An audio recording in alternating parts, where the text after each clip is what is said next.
Kelly Jackson is here as well. Tony Messenger joins us now from the St. Louis Post-Dispatch. Interesting point that you're making with regard to the mayor of the city of St. Louis saying that there should probably be a veto of the ward reduction bill. The concept, this whole thing came up in 2012 when the voters in the city approved a measure that starting in 2020 would reduce the number of aldermen to 14 from 28. There's some practical considerations here. Population of the city is not as large as it used to be, and therefore there's not as much of a need for these aldermen. Now, a lot of the black aldermen in the city want to redo that vote because they say this is sort of a racial issue, although it's my understanding there'd be some white aldermen who would lose their positions as well. Yeah, the problem with arguing that this is about race, and let's understand, in St. Louis, almost all politics is about race in some capacity.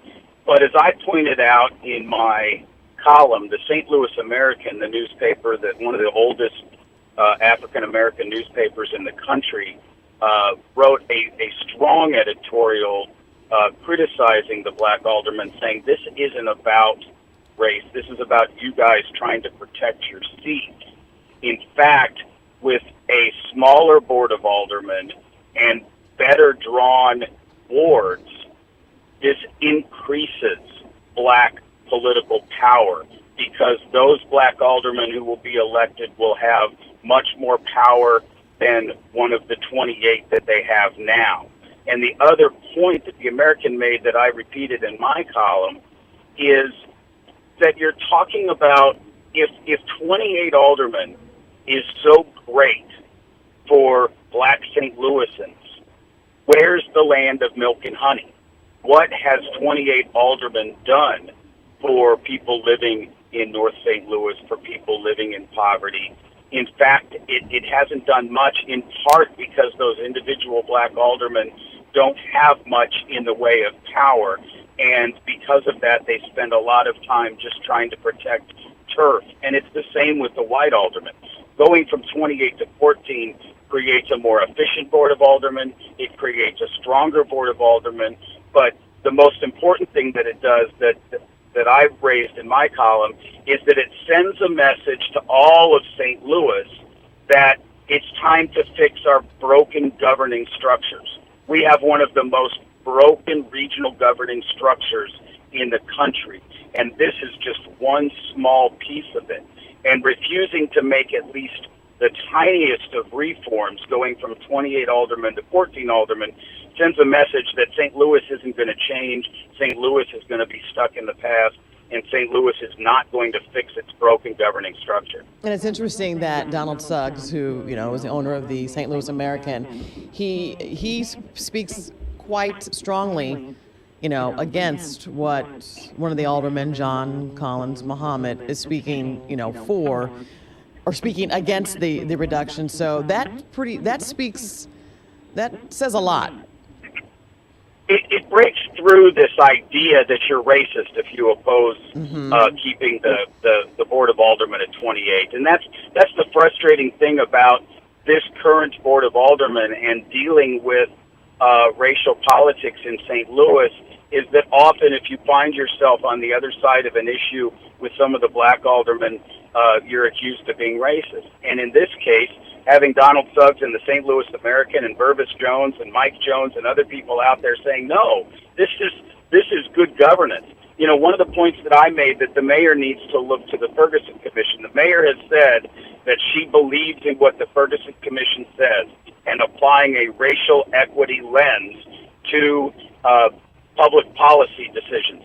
And one of the key points that the Ferguson Commission makes, talking about the entire region, is that we need to consolidate government services because they're really inefficient and they're wasting money and they're taking advantage of poor people more than anybody else.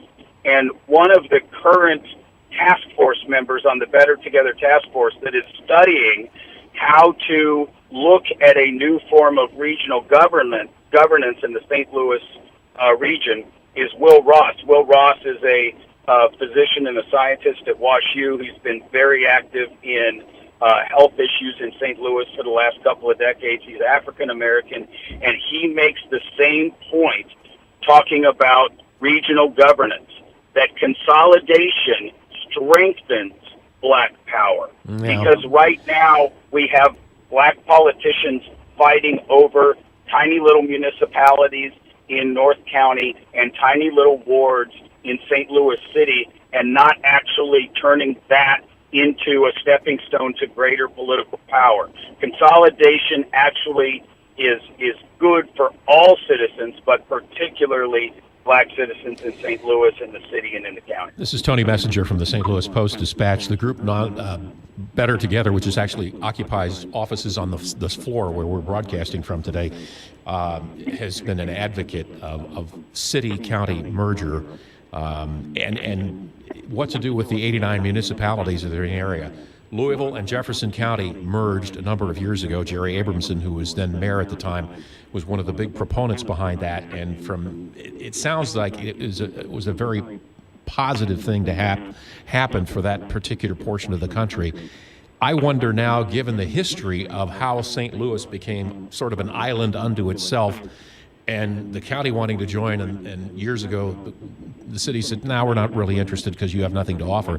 Now the shoe seems to be on the other foot, and as a resident of the county, I must say, short of driving crime numbers down and maybe some of the financial aspects, I could just see this being an incredibly difficult thing to do, because all of these 89 municipalities, they're either contracting with the county police department to provide their services or fire protection services, and everybody has their own little fiefdom, and nobody wants to give it up.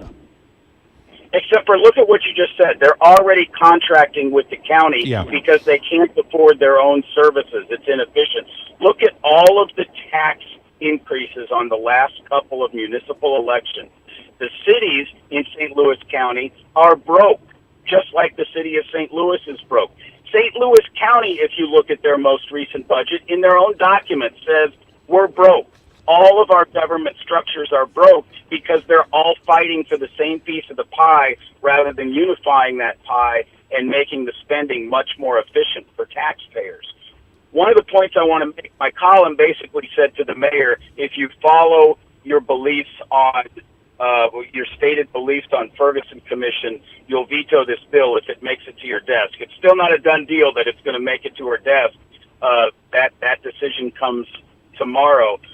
The mayor tweeted after my column ran, pointing out that she was the sponsor of the bill that actually created the vote in 2012 in which we agreed to reduce from 28 to 14, that she still believes that's the right thing to do, and she's not changing her mind.